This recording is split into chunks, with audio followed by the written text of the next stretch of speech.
എല്ലാവർക്കും നമസ്തേ. Happy be ഹാപ്പിയുടെ പുതിയൊരു വീഡിയോയിലേക്ക് സുസ്വാഗതം.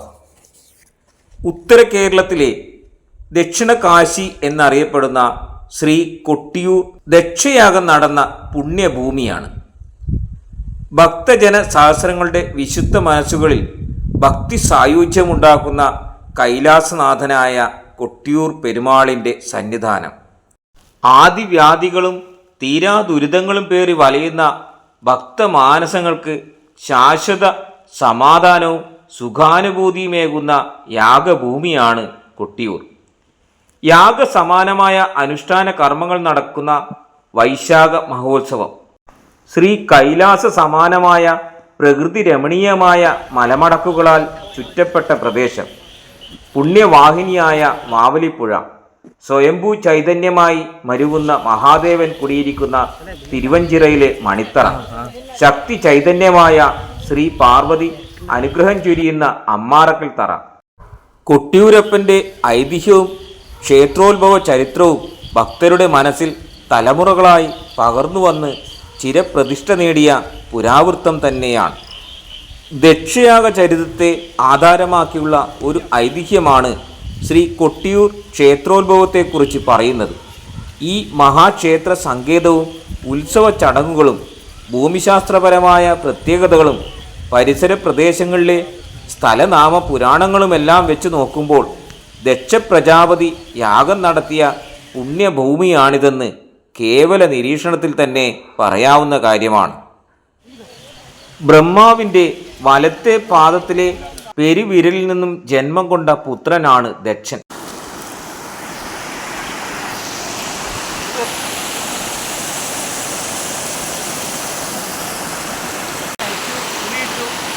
ബ്രഹ്മപുത്രന്മാരിലേറെ പേരും പ്രജാപതികളായി തീർന്നു. പ്രജാപതികൾ 21 പേരുണ്ടെങ്കിലും 9 പേർക്കാണ് പ്രാമുഖ്യം കൽപ്പിക്കുന്നത്.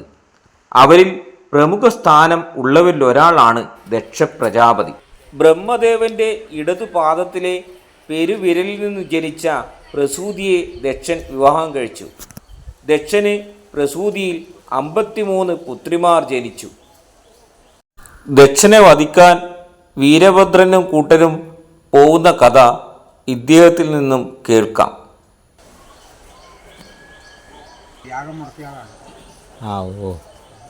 കൊട്ടേരി മുത്തപ്പൻ.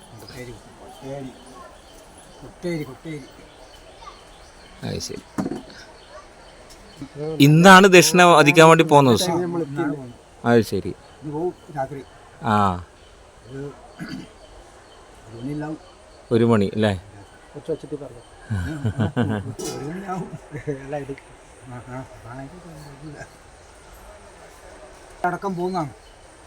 ഭൂതഗണങ്ങൾ അടക്കം പോവും. അത് ശരി. 1 മണിയാവും. അത് എവിടുന്നാ തുടങ്ങുന്നത്? ആചാരം തുടങ്ങുന്നത് എവിടുന്നാ? കോലം കെട്ടിയിട്ട്. അത് ശരി. ആ അതെ അല്ലേ? അവിടെ ചെന്നിട്ട് പിന്നെ ദക്ഷിണ പിന്നെ അവർ അരിയാർക്കും. ആ അത് വാങ്ങിയിട്ട് പിന്നെ പോരും. ഓ അത് ശരി. ആവശ്യം ഉണ്ടാവുള്ളൂ. അത് ശരി. ആടണമെങ്കിൽ മുത്തപ്പൻ അവിടെ ചെല്ലണം. മുത്തപ്പൻ അവിടെ ചെല്ലണം അല്ലേ? ഓ അത് ശരി. അപ്പം മുത്തപ്പൻ്റെ അതോ എങ്ങനെയാ? അല്ല അങ്ങനെയല്ല, ആ ചെറിയ രൂപത്തിലുള്ള ഇന്നലെ കണ്ടതുപോലത്തെ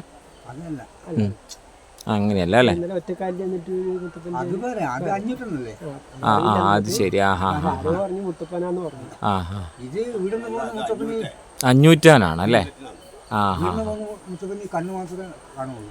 ഓ അങ്ങനെയാ. ഓ അങ്ങനെയാ. അത് ശരി. ആ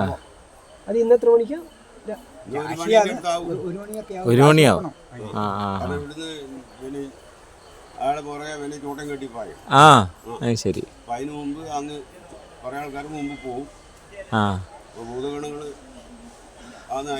അങ്ങനെയാണല്ലേ? വീരഭദ്രന്റെ പുറകിലുള്ള ഭൂതഗണങ്ങൾ അങ്ങനെ പോകുന്ന ഇതാ ചടങ്ങാണതല്ലേ? രാത്രി 1 മണിക്ക്. 1 മണി. ആ അങ്ങനെ. ആ ആവും അല്ലേ? ആ ഓ അവിടെ എല്ലാം കർമ്മങ്ങളിലും പൂർത്തിയായതിനു ശേഷം ഇവിടുന്ന് പോകുള്ളൂ. അത് ശരി. ആ അവിടെ പൂർത്തിയായിട്ട് നമ്മളെ കയ്യാലുണ്ട് ഇവിടെ. ആ അവിടെ വന്നിട്ട് നമുക്ക് ദക്ഷിണ തരണം. ഓ അങ്ങനെ ആ ആ ആ വീടും തരണം. അതെ അല്ലേ. വീടും വന്നിട്ട് ഞങ്ങൾ ഇവിടെ വന്ന് ഒരുക്കിയിട്ട് ആ അപ്പം പുറംകലേന പിന്നെ പെരുവണ്ണാണ് ഒറ്റപ്രധാനം അടക്കം കൂടിയിട്ട് വരുന്നു. ആ പിന്നെ നമ്മൾ കുട്ടികളെല്ലാം കൂട്ടി ചോട്ടെല്ലാമായിട്ട് ആ കൂട്ടും. അപ്പോൾ ബൈക്കൊന്നും ആരെയും നിർത്തില്ല. ആ ബൈക്കെല്ലാം ചിലപ്പോൾ എടുത്തിട്ട് ഓടിക്കളി. ആ ആ ആ ആ അത് ശരി. വരെ എടുക്കാൻ അധികാരമുണ്ട് നമുക്ക്. പിന്നെ ഇവിടുന്ന് കോവിലോ അതെ അല്ലേ. കോവിലും കയ്യാലില്ലേ. ആ കയ്യാൽ. ആ ആ അതൊക്കെ ഓടിക്കില്ല. ഓ അത് ശരി. ആ ആ ആ ഈ വീരഭദ്രൻ ദക്ഷിണ വധിക്കാനായിട്ട് ആ ഭൂമിൻ്റെ ഉള്ളിൽ കൂടെ വന്ന് പുറപ്പെട്ട സ്ഥലത്താണ് അതീവം. ഓ എവിടെയാ അത്? അങ്ങോട്ട് കാണും. ആ അങ്ങോട്ട് അങ്ങനെ പോകാൻ പാടില്ല. ആ ആ ആ ആ അത് ശരി.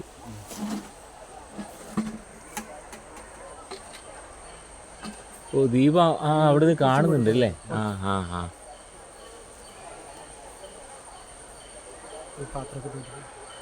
തൃശ്ശൂരൊക്കെ ഉണ്ട്.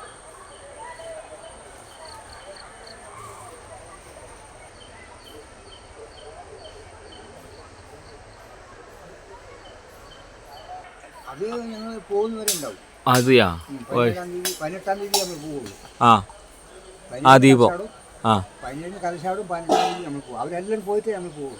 ഓ അത് ശരി. ആ ആ ആ ഓ 17 കലശാട്ട് കഴിഞ്ഞതിന് ശേഷം നിങ്ങൾ പോവുള്ളൂ. ഒറ്റടി, അതായത് ഭഗവാനെ മൂടണം. ആ ആ ആ ആ മണിത്തറ മൂടിയതിന് ശേഷം മൂടിയെങ്കിൽ അവർ ഇതുണ്ടാവും. പിന്നെ പൂജയുണ്ടാവും. പിന്നെ നിവേദ്യം ആ അത് തരണം നമുക്ക്. അതെ അല്ലേ. ഓ അവർക്ക് കഴിക്കാൻ പാടില്ല. ആദ്യത്തോ അവസാനത്തോ. ഓ അങ്ങനെയുണ്ട് അല്ലേ. ആദ്യത്തെ അവസാനത്തെ അവർ കഴിക്കാൻ പാടില്ല. അവരെ പൂജിക്കുന്നത്. ആ കഴിക്കണമെന്ന് അവർ മാറ്റി വെക്കും. ഓ ഓ ഓ അത് ശരി. ആ വെച്ചിട്ട് നേദിക്കുന്ന ചോറ് അവർക്ക് കഴിക്കാൻ പാടില്ല. ഓ അങ്ങനെ നേദിക്കുന്ന ചോറ് കഴിക്കാൻ പാടില്ല. അവർ വലിച്ചു വെച്ചിട്ട് പിന്നെ ഭഗവാനെ മുന്നിൽ പോകുള്ളൂ. ഓ അങ്ങനെയാണല്ലേ. അപ്പോഴത്തേക്ക് നമ്മൾ ഇവിടെ എല്ലാം കർമ്മങ്ങൾ ചെയ്ത് ലാസ്റ്റ് പോകുന്ന ഒരു പ്രാർത്ഥനയും കഴിഞ്ഞ് മൊഴിയും പറഞ്ഞ് അപ്പോൾ അവരും പിന്നെ മലരും തേങ്ങയും മദ്യവും വെക്കും. എല്ലാം വെച്ച് പറഞ്ഞിട്ടാണ് പിന്നെ പോവുക. അത് ശരിയാ. പിന്നെ മേൽക്കാലം ഉണ്ടാവും. മേൽക്കാലം അവർക്ക് ഇവിടെ കയറണം. നമ്മൾ അധികാരം കൊടുക്കണം. വാക്കാല് വെള്ളത്തിന് ഇവിടെ ഈ കെട്ടില്ലേ ബണ്ടിൽ. അത് ശരിയാ. അവരെല്ലാം വന്ന് അവിടെ നിൽക്കുള്ളൂ. മന്ത്രിമാരും ഊരാളന്മാരും. ഓ അങ്ങനെയാണല്ലേ. അത് ശരി. അത് ഈ നീരെഴുന്നള്ളത്തിന് മുന്നേ അല്ലേ? അന്ന് തന്നെ. അന്നാണ് കയറുന്ന ദിവസമാണ്. അതെ അല്ലേ. അത് ശരി. ആ ആ പിന്നെ നമുക്ക് ഇവിടെ വന്നാൽ പിന്നെ വീട്ടിൽ പോകാൻ പാടില്ല. അങ്ങനെയുണ്ട് അല്ലേ. ഓ അപ്പോൾ താമസം ഇവിടെ തന്നെ? താമസമല്ല, ഇത് ഞങ്ങൾ പിന്നെ മുത്തപ്പൻ്റെ പൈൻകുറ്റി. അല്ല നിങ്ങളെ താമസം? ഞങ്ങൾ പിന്നെ അവിടെ കയ്യാലിൽ തന്നെ. ആ ആ അവിടെയാണ്. ആ ആ ആ അവിടെയാണ് അല്ലേ. അത് ശരി. ആ ഭക്തർക്ക് ഇങ്ങനെ പ്രസാദം കൊടുക്കാൻ വേണ്ടിയിട്ട് ചോദിക്കാൻ വേണ്ടി തുടങ്ങുന്ന കെട്ടിയുണ്ടാക്കിയതാണ്. രാവിലെ മുതൽ കഴിഞ്ഞാൽ മഴയൊക്കെ പ്രസാദം കൊടുക്കില്ല. അത് വൈകിട്ട് ഉണ്ടാവും. അത് എപ്പോഴാ കിട്ടുക? ഒരു 8-8:30 എന്നതാവും. അതെ അല്ലേ. ആ ആ അതെ. എത്തണ്ടേ. ആ ഹാ ഹാ ഹാ പോയിട്ട് ഇവിടെ ഒന്നും ചെത്തുന്നില്ല. ആ ഹാ ഹാ അതിനെല്ലാം ബാക്കിയുള്ള കുട്ടികളെല്ലാം മുഴുവൻ ചായ കുടിക്കണം. ഇത് കൊടുത്താൽ പിന്നെ എല്ലാവർക്കും കൊടുക്കും. ആരും ഒഴിവാക്കില്ല. 6 മണി വരെ. അത് ശരി. ആ ഹാ പിന്നെ തേങ്ങയും പിന്നെ അവരെല്ലാം വാങ്ങിക്കൊണ്ടിരുന്ന കടയിൽ നിന്ന്. ഓഹോ. അപ്പം എല്ലാം ആക്കിയിട്ടാണ് നമ്മൾ പൂജ കഴിക്കാം. അതെ അല്ലേ. പൂജ കഴിച്ചിട്ട് എല്ലാം. സ്വാമീൻ്റെ പേരെന്താ? എൻ്റെ പേര് പിന്നെ ചന്ദ്ര അല്ലേ. അപ്പോൾ ഈ ഒറ്റപ്പിലാൻ എന്ന് പറയുന്ന സമുദായത്തിൽ പെട്ട ആൾക്കാരാണല്ലോ നിങ്ങളല്ല അല്ലേ? എൻ്റെ ചേട്ടനാണ്. ഓ അങ്ങനെയാണ്. ആ അത് ശരി. ആ ഹാ ഹാ അവരെ പേരെന്താ ഇപ്പോൾ? കേളപ്പൻ അല്ലേ. അത് ശരി. ചന്തുന്നായിരുന്നു പണ്ട്.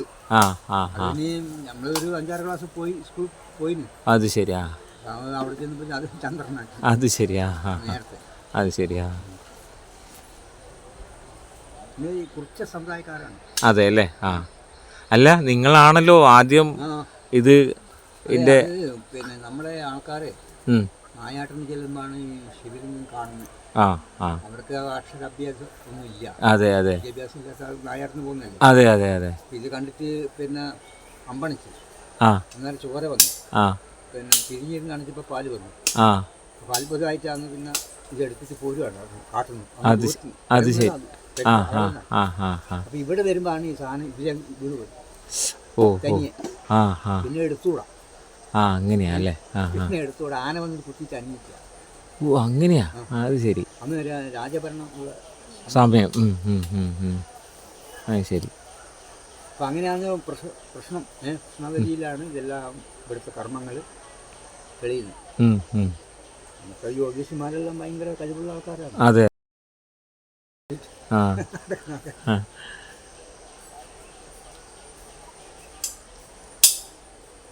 അപ്പം അങ്ങനെ ഒരു അധികാരമാണ് നമ്മുടെ പൂർവികന്മാർ ആ പിന്നെ ഈ നിങ്ങൾക്ക് കിട്ടിയത് അല്ലേ?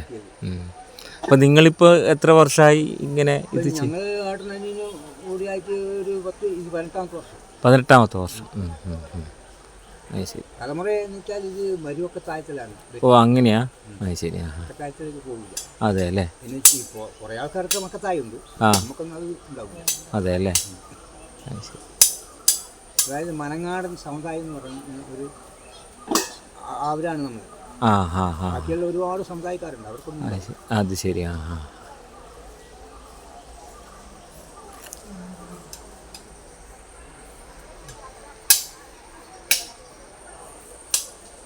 നമ്മളെന്നാൽ കുറച്ച് കഴിഞ്ഞിട്ട് വരാം സ്വാമി. നമസ്തേ. ആയിക്കോട്ടെ ആയിക്കോട്ടെ. എല്ലാവരും വരണം. നമ്മൾ ഒരാൾക്ക് കൊടുക്കാൻ അതെ അതെ ആരെയും ഒഴിവാക്കാൻ പറ്റും. അതെ അതെ ഇതെല്ലാം അരിഞ്ഞത് കൂട്ടിയിട്ട് അതെ അതെ അയാൾക്ക് വെച്ചിട്ട് പൂജിക്കണം.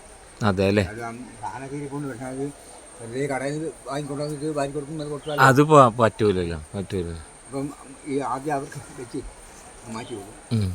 അതിനകത്ത് അതെ.